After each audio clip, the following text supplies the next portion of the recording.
days and days in the dark, waiting for the light that used to be in my heart. Now I'm all out of feelings, so much for happy endings. We've all been in those customer service situations where your gas station attendant, your server, your salesperson is just completely rude to you. And they have that attitude that the customer is always wrong. But on the flip side, if you've ever worked in customer service, you would know that you have to deal with all kinds of people, and they might drive you up the wall, but hate is a very strong word. But I'm here with author Sean Trinder, and we want to talk about his new book called The Guy Who Pumps Your Gas Hates You. So what is it about this book? What is it about being a gas station attendant that got you interested in writing this book? Tell us a little bit where it came from. Well, with most of the things that I write, I tend to write about work and relationships. And for this one, I just felt like writing about all those years when I was younger and working in gas stations and accumulating anecdotes about strange customers, I guess. And I felt that there was a book there, and I decided to put it to paper. So a lot of what you wrote is, you can tell it has that real feeling. The way it's written, you can tell it's with experience. You have some experience in customer service. Tell us a little bit about that. Yeah, I worked in gas stations between the age of 17 to 22, I think, or 23. And yeah, most people are really nice, but when you have someone come in and be really rude to you or really ridiculous, you kind of forget about all the nice people, and that's what really sticks out in your mind.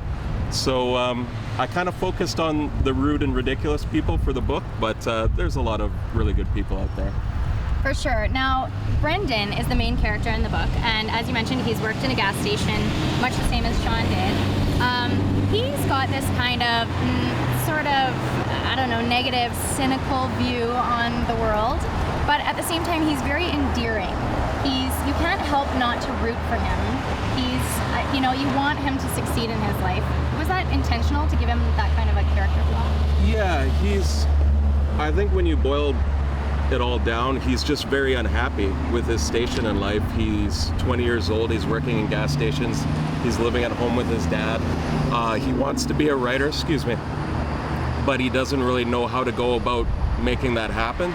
So he's just very frustrated, and it isn't until he starts taking steps, like little baby steps to achieve his goals, that he starts to become more happy and at peace with his station in life. Mm-hmm. I feel like when I was reading this book, when I was reading it, it felt like he was such a real character. Like, that is the kind of a thing that most of us go through at some point of our lives, trying to figure out what it is you want to do and how you're going to get there.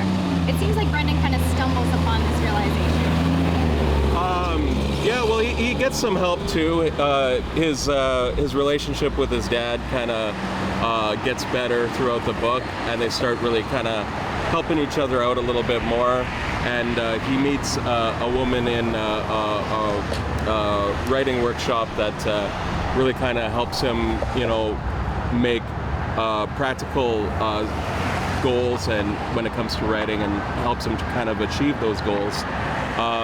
So yeah, it's kind of a journey for him into, realizing his dreams and just kind of going for it.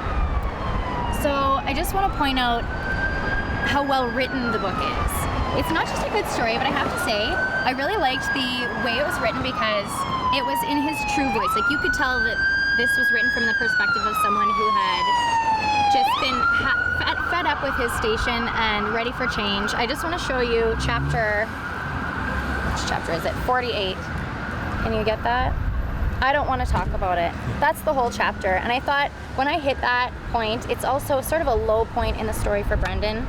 And that's how real people deal with things sometimes. We just shut down and we say, I don't want to talk about it. I can't deal with this.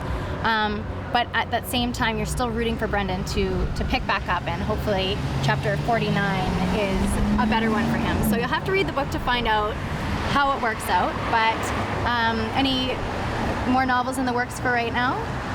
Yeah, just a couple of months ago I finished a new novel.